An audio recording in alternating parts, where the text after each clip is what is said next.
Hello, YouTube, and welcome to the channel. I am Dave, I'm Sean. and this is Mox Emerald Games, the only Irish MTG gaming channel. And today we're going to be doing the cards we love most out of Zendikar Rising. In traditional MTG fashion, we're going to be doing a top 8. And I think we can just jump straight into it. There's so many cards to talk to about this set, We've and got a so lot many to talk about cards. today. Yeah, so many cards I absolutely love. Sean, can we get your love first? Your first love of Okay, this set? my first love, my only love, is good black removal spells. We've called Blood Chief's Thirst. It's one black mana for a sorcery, and it reads destroy target creature or planeswalker with converted mana cost 2 or less. So that's pretty good. It's sorcery, but the great thing about this card is it's very flexible. It's got kicker for 2 and a black, so you can pay an additional 2 and a black mana, and if it was kicked, destroy target creature or planeswalker. The worst thing about playing a disfigure type effect in a main deck is that if you kill a creature against a creature deck, oh, you're great, that's 1 for 1. But in post board games, maybe they bring in a planeswalker and you're looking at your disfigure and you're like, wow, I can't kill this Chandra. But this is so flexible. It's good against everything. It's not dead versus control in game one. I just love everything about it. Yeah, and there's been really good black removal spells recently and stuff like Eliminate, but this might pip them. Sorcery Speed inhibits this card a little bit, but I think I Okay. like it more than Eliminate. How are you rating it compared to that removal spell, Sean? I think it's better than Eliminate. Eliminate sometimes felt a bit clunky against Bant decks. You know, you would kill their Teferi when it was still legal, the 3 mana Teferi Time Raveler. You would kill their Narset. And then they would resolve Vivian, and you're looking at your Eliminate, and you're like, well, I can kill the land, but I'm going to lose to this Nissa. So I like the flexibility of this card more, given that it can kill any converted mana cost Planeswalker, including Ugin, the biggest of them all. Yeah, hard not to see this card doing well, and it's not like our control decks have great removal spells or something. There's no Grixis or blue black control with great Yeah. removal or great counter spells, even with some of these new cards coming out. So I could definitely see being fine with just tapping out and jamming stuff like this. Yeah, I'm super excited to cast this card. Well, that's your first one. I'm going to go over my first one, and I think I'm going to butcher my first pronunciation of the channel. Nice. Nice. And it's Verisol. That's what I'm calling it. Verisol, the split current. This card is super interesting because I think a lot of people downplayed quite how powerful it was when it came out. Because I think a lot of people thought it only got counters equal to X because they're so used to stuff like Hydroid Crisis. I also thought that. 100% thought Yeah, that. but the way the card is worded, you actually get the counters for the mana you paid for this card. So for 4 mana, you don't get a 2/2. You get a 4/4, and its ability is when you play a kick card, you can remove 2 counters from this to copy it, and you can even copy creatures. It lets you put creature tokens into play, which is Yeah. kind of weird in a new ruling. We're gonna get that we really haven't had before. Yeah, there's gonna be some judge calls at the pre-release for sure. Oh yeah, oh yeah. This means for 4 mana, which isn't hard to do. There's a lot of 2 mana Xyrants in this format. You have a card that can duplicate a spell, something like Into the Royal Kicked, which has been powerful in other formats, and still have a creature left behind ready to spout out another spell. And worst Yeah, comes that's to a worst, juicy keeper one. yeah, worst comes to worst, this has like great flexibility, and that kind of maybe mid-range or controlish deck. You can just play this on turn 2 and start bashing, and when you need to, it turns into a more card advantage spell. I'm excited for this card. I just don't quite know. I haven't made any shells around it yet, so I don't know where it fits. Yeah, it's a little tricky because it's legendary, so you don't know how many copies you want. But if it's very powerful, maybe you want 3 or 4 copies. So I guess we'll find out. It looks pretty cool. Yeah, Sultai's been very dominant for the past while, and there's a couple good Sultai kick cards. You just showed us one of them in there in your first love card. So we'll move on. Sean, can you give us your second card that you love from this set? Yeah. Um, yeah, it's a nice little 2 cards for Sultai already. Sultai's pretty good. Maybe it'll get even better. And what's your second card? What do you like from the set, Sean? Okay, let's move on to a different color. In Felidar Retreat, this is a rare 3 and a white for an enchantment. It's got landfall. Whenever a land enters the battlefield, you get a choice. Create a 2/2 white cat beast token, or put a +1/+1 counter on all creatures you control, and they gain vigilance in another turn. The reason I like this is because it dodges a lot of removal. Like the previous card I talked about, it doesn't get Blood Chief's Thirsted, whereas like a Planeswalker that made a 2/2 would die to Blood Chief's Thirst.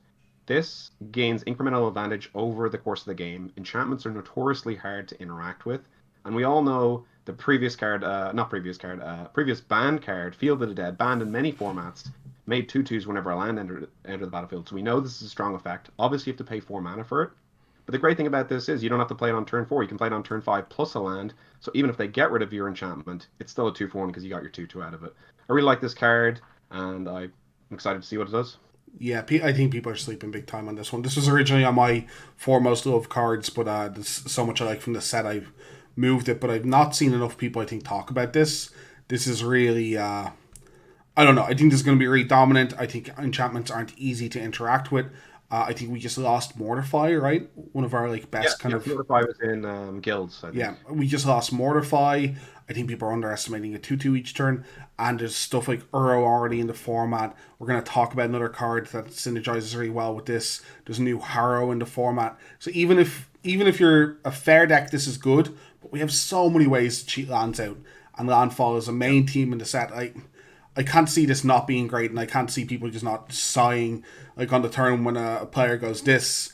Next turn, play another one, play a fetch land. Yeah, Fable Passage, great combo. How do you ever? Yeah, how do you ever beat 4 cats on the turn? Like, you have to beat all those 4 cats and then keep playing like every turn. There's no more Yeah. dead cards in your opponent's And deck. hey, guess what? If you're trying to put up a defense, I'll just put counters on all my cats, and then they get bigger. Like it's great. It's the modal. You get choice. It's great. Yeah, why is this counters? Why is this not just like +1/+1 to end the turn? Yeah, Counter think it's seems like a nuts. finishing turn. Okay, I'll get like 5 cats. I'll just give them a +1 for 1 turn and Alpha Strike in. No, it's counters. You can build them up. It's great. Yeah, this card seems way more pushed than people are kind of giving it credit for. There's an old, I think BFC had a card like this, the uncommon. I can't remember its name. Retreat to whatever the white one was. Yeah, and that card's a little bit of play, and it wasn't half as powerful. This is just literally a much more pushed version of that card. So Well, I don't see how this isn't going to see wholesale play. All right, let's move on to your next card, Dave. What are you excited for? So my next card, I think, is going to go in a lot of your decks with your card. But on that Locus of Creation, I can't believe I have to put this on a love list. I have to alert this to people. But some people do not have confidence in on that yet.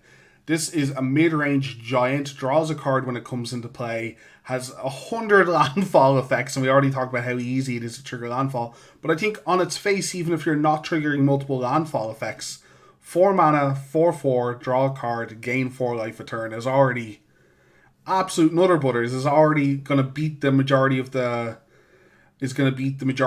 decks. Make another mid-range creature like Uro that makes aggro decks just completely obsolete, in my opinion. And that's before we get into, again, like the Retreat, the turns in which we can play 3 or 4 lands thanks to a lot of the cards in the format. Yeah, and hey, guess what? With the second landfall ability, you get 4 mana. You could play Retreat for free. Yeah. I mean, this card seems insane to me, and it seems. I know we're losing the shock lands. We're getting these double face lands. They're not quite as good, but if you're a base green deck, I think this could be trivial to cast, and the card seems very impressive to me. Yeah, there's at least there's a little less power to be like just 4 or 5 color than it was before. I think this card's gonna kind of try and leverage Lotus Cobra decks a lot, and then we have something we can target. We can kill mid-range Lotus Cobras, and maybe this guy gets stuck in hands. But as I said, there's still Harrow's just in the format, Cultivate's just in the format. It's just these cards on turn 3 that are like, I'm going to take the turn off, but I'm going to on that you, and there's nothing much you can do about it. So Pretty powerful play. yeah, I don't know. I think this guy's just going to be cast off like 1 dual land or 1 triome and 3 basics in a lot of decks, and that's not going to be. It's very reasonable. Yeah, that's not going to be that tough for decks. So I can easily see 4 color Retreat / on that decks just dominating this format. Sounds good to me. You're going a bit of a different way with your next card, a way that I maybe like to play Magic a bit much. What is your next card, Sean? Yeah, I've gone a little bit off the wall here. I know some people aren't a big fan of this card, but I really am. It's called Concerted Defense, 1 blue mana, instant speed, as cheap as it gets. Counter target non-creature spell unless your opponent plays 1, plus an additional 1 for each card in your party. When I read this first, I misread it, and I thought it was 1 mana for each in your party, so I was kind of wavering on it. But guess what? If you have no creatures out, it is pay 1 mana. So if you have 1 creature out, it's pay 2 mana. And having 1 creature out is pretty reasonable. And in a mid-range deck, like maybe you're building a party deck, mid-range deck, the killer of, I want to play more creatures to the board, but I don't want to get swept. So I want to hold up a counter spell. But negate is 2 mana, you want to play your 3-drop, and suddenly you're in this really tricky spot. This is only 1 mana. It fits into the curve. I think it's a very good spell. It's going to counter a lot of key cards in the format. like Ugin the Spirit Dragon, you know? I mean, if you've got 4 creatures out, and then they go, okay, Ugin, I gotta stabilize, you know, I counter that unless you pay a lot of mana. Maybe that's 3 mana, maybe that's 2, but, you know, it's going to be a decent amount. It counters all the sweepers. I think this card's got a lot of potential, and if it's not a main deck card, it might be a sideboard card. Yeah, Spell Pierce has Wait, seen play a bunch of different times, right? And this is Spell Pierce, not at minimum, but the majority of the time you play it. yeah, I think talking about on that earlier, I'm not confident in aggro deck's abilities in this format. okay. Uro, Omnat, a lot of these good mid-range cards, good mid-range removal in Blood, in the Thirst that we showed, and there's a new red Incinerate. I can't remember the name of it off the top of my head, but Yeah. I think pure aggro is going to be tough again. Maybe we're looking at like tempo decks instead. Rogues is a tribe. There's some Yeah. decent flyers to go with the Sky Cat from the last set from Ikoria. Yeah, I remember that one. Sky Cat The Coffin. Glorious one. Yeah, yeah. So those kind of decks love a spell pierce, right? You're dreaming of dropping a threat and spell piercing their 4-drop and swinging for lethal next turn. That's like the absolute dream of the Delver player. So if a Delverless tempo-ish deck is going to exist, we're going to need counter spells like this to overperform. Yeah. So Speaking what of do you got tempo, next? What do you got next? yeah, absolutely. Speaking of tempo, one of my favorite cards in the set. Oh my god, I love this card. Sanda Trickster. Again, probably butchering that name. But this is the new ninja. I was playing around Kamigawa. You weren't, right, Lynch? You were. I bought some boosters of Kamigawa. I was a casual little kid, and I got my Bushido deck, and I thought it was very cool. So that's Ooh, all mine. so you were around there as well. But Yeah. ninjutsu was big. I love that effect. It's when a creature is unblocked, you can pay mana to return it to your hand and put this in place. This is like it. They're not calling it ninjutsu, but for 2 black and a blue, you can return a rogue to your hand and drop this guy into play. But when he deals combat damage, he gets to take a permanent from your opponent's graveyard. And I have no idea why that says permanent and not creature. Yeah, I would have assumed it was creature. Permanent seems absolutely bonkers to me. Yeah, like just not miss, like just grab a land from their graveyard at minimum while hitting them, while just completely smacking them for 4. And on top of that, this is just a 5 mana 4/4 flash. Like even in this might even see playing a rogue deck. Maybe it's just like Slither Wisp. Is that the name of the flash guy from Ikoria? I think That so. one from Ikoria. Yeah. So maybe there's just a Slither Wisp deck that plays 4 of this guy and no other rogues at all. This is nuts to me. And some players have talked about this though, PV writing articles so far. How about you, Sean? Can Yeah. you see yourself roguing people?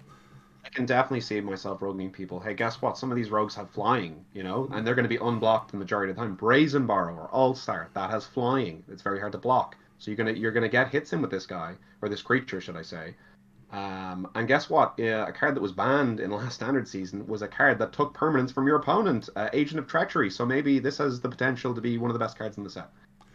Yeah, Brazen Borrower is a big one. Turn 2, like just those 2 cards together, no other interaction. Turn 2, bounce your play. Turn 3, flash in a Brazen Borrower, end of turn. Turn 4, this, have another bounce spell in my hand again. Yeah. That seems obscene. Now you probably don't get anything great with that unless you've duressed on turn 1 or you've done something else. But that's still just getting this 4/4 into play. He starts swinging. Now you're afraid of your creatures dying in case they just reanimate them. Something else about that, you've rebought your Petty Theft from the Brazen Borrower. You Yeah. get to ban something again. It's great. Yeah, Rogues has a Ravenous Rat as a 2-drop as well. There are value Rogues to bounce in and out of play. There's a Rogue that's a land on one side and a Rogue on the other. There's plenty of stuff we can get back with this. And yeah, it's hard to see when you're making predictions about cards. Sometimes like I can see why I'm wrong here, but if this card ends up not seeing play, I don't know. Maybe I'll Yeah. retire. You got to retire from Magic, maybe. Maybe well, we won't make that statement. Not, But, yeah, that might be said a lot on the YouTube channel, so maybe we'll keep that for now. well, it's just good clickbait. So we're on to your last love. What is your most loved card out of this set? Right, my last love. Now, it's a card I probably won't be personally playing, but I can see that it's very powerful. It's Myriad Construct. 4 mana for a colorless 4/4. Right, not exciting, but it's got Kicker 3, so in the late game it's a better top deck. If it was kicked, you get counters for each non-basic land your opponent controls, and in this format, it's probably going to be at least a couple. Even in monocolored aggro decks, you have Castle Ardenvale, Castle Locktwain. We're going to have these new mythic lands, so it's at least going to be a 5/5, if not more. And the great thing about this is, if it becomes the target of a spell, so a removal spell or a bounce spell, Brazen Borrower, we were just talking about it, you get to sacrifice it, and create a number of 1/1 colorless construct artifact creature tokens equal to its power. So that's minimum 4. So this kind of reminds me of a Hangerback Walker that is kind of set at 4 mana. And Hangerback Walker saw a lot of play. This is very versatile. Obviously, it's colorless, goes in any deck. I think this could see a lot of play. Yeah, Hangerback Walker with its two modes being big and bigger. You have no 2-drop. So maybe a bit fixed Hangerback Walker, but I could see this seeing a lot of play too. Colorless, of course, gives it this kind of maybe it ends up as the status like in every deck. Like every kind of aggro deck or mid-range deck ends up running some amount of this, which is always a bit boring. I'm always apprehensive of artifacts, but Right. maybe. A little bit costed high. It's 4 mana, so hopefully it won't take over the format, but we'll see. The thing about this card is the card it sucks against, but I don't think that should stop a card from seeing play, obviously. But the card it sucks against is Extinction Event, which is probably going to be a prominent enough card in the format. Yeah, because you just name even and it goes away and you don't get any of the constructs, unfortunately. Yes, I don't think there's any other. There's like an Oblivion Ring, I think, somewhere in the format, but the last couple times Oblivion Ring hasn't been good enough, to be honest. But those downsides are fine. The card doesn't have to be dominant and execute every time to not just be a very good card. We'll quickly say one last thing about this card. One upside again is Ugin Spirit Dragon is a lot of these top end in these big Sultai decks or Bant decks that play 1 to 2 copies depending on the build. This doesn't get swept by Ugin, it doesn't even die to the plus on Ugin. So, it can threat. Obviously, Ugin's got a lot of loyalty, but if he minuses, then you can attack in and maybe finish him up, hopefully. So that's another one upside of the card. Yeah, a little thing about the card as well I wanted to mention. It's we compared it to Hangerback, and I think a lot of people are going to see that in it. I think they've learned from mistakes a little bit, and you can't get it through a sack effect because Woe Strider's in the format, right? So this card that would be too good, right? yeah, that card's probably really good with Woe Strider if it was worded like Hangerback, and I have a feeling they might have tested it as such and changed their mind. Still excellent. That's not a strike against the card. It just means it's not as good as one of the best creatures in the last 5-6 years. You know what I mean? That's very fair. So what's your last card, Dave? Send us home here with a nice one. Oh, I got a nice one. We got Inscription of Abundance, and I love me some modal cards. Oh my god, I love Charms. I love what are they called from Cans? They weren't called Charms and Cans. They were called. I should be the historian here. I've been playing for 100 years. Yeah. I got in right after Can, so I'm excused from this question. That's fair, but these modal cards. Kolaghan's command? Was it Kolaghan's command? No, the commands are the commands are also different, but it doesn't matter for now. These modal cards usually get by with having underwhelming individual effects, right? Like effects that you mightn't play in your deck. But some of these effects on the face of Inscription of Abundance are just, I think, good enough. I've seen play in decks before. In fact, when I first read this card, I was super high on it and thought the kicker and the mana were reversed. I thought it was 3 mana to cast all the front side of this card. And then kicker 2, but it's the other way around. 2 mana to fight a creature, 2 mana to gain a bunch of life in a situation where you're behind in a race at instant speed, or 2 mana to put 2 counters. I also thought that was 1 counter for the longest time.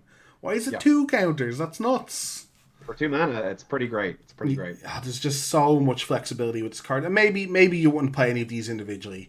Like, we have had cards that fight and put 2 counters and stuff that have seen a little bit of standard play, but they're not all stars by any reach. But for 5 mana, you get to do all 3 at instant speed. What? Yeah, that's a nice little bargain. That's very good. Turns your 1/1 into a nice little beast. Yeah, I think all the inscriptions are decent and we'll see some play to varying degrees. I think the other 2 are acceptable, and their kicker cost is super high. It's like 7 mana to kick it all together. 5, yeah, 5 mana instant. If beatdown's the way to go, I think green, white with counters. Maybe green, black had some counter synergy, and I think this is going to be the center of it as a 4-of. I think a huge issue aggro decks can have in the recent years is their removal being dead sometimes, and having a removal spell that's also your pump spell in the middle of combat, I think is fantastic. Yeah, the versatility of this card is just great. I think it's going to see a lot of play. Yeah, we finished with a pretty simple one. Not much to say about Inscription of Abundance, but we are going to have a lot to say in our next list. Join us next time when we're going to be doing our hates, our duds from this format. Cards we do not We're think going to get those juicy dislikes on the video. There we go. Yeah, get all those negative negative dislikes on the video, and they're the perfect videos to look back at and get laughed at, right? Absolutely perfect. I mean, we're having a bit of fun here, making some predictions. We might do a wrong video. You know, I laugh at Dave. He's getting one wrong. He laughs at me. Maybe we're both wrong. You know, you laugh at us. We'll find out what happens in the future. Of course, that's just that's the internet. Is it the internet without people getting laughed at? But thank you so much for watching the first video here at Mox Emerald Games. Don't forget to like and subscribe to the channel, and tell us what you think the cards you love are in this format, the cards you can't wait to get your hands on. But until next time, I've been Dave, and he's been Sean. Let's go. See you out there.